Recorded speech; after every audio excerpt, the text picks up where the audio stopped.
Смог черный, как туман из ада,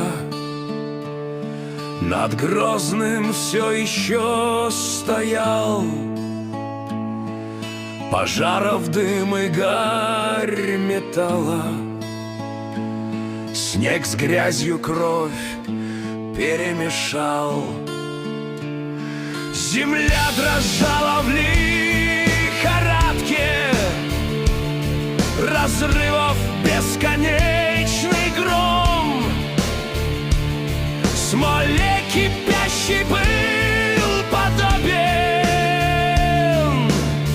разнокалиберный огонь.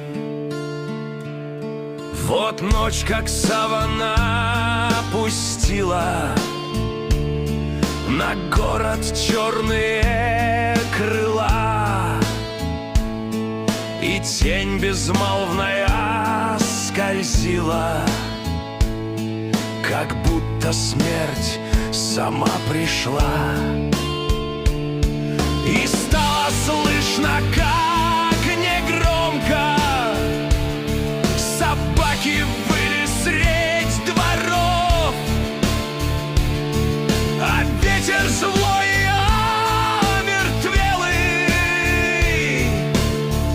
носил обломки детских снов.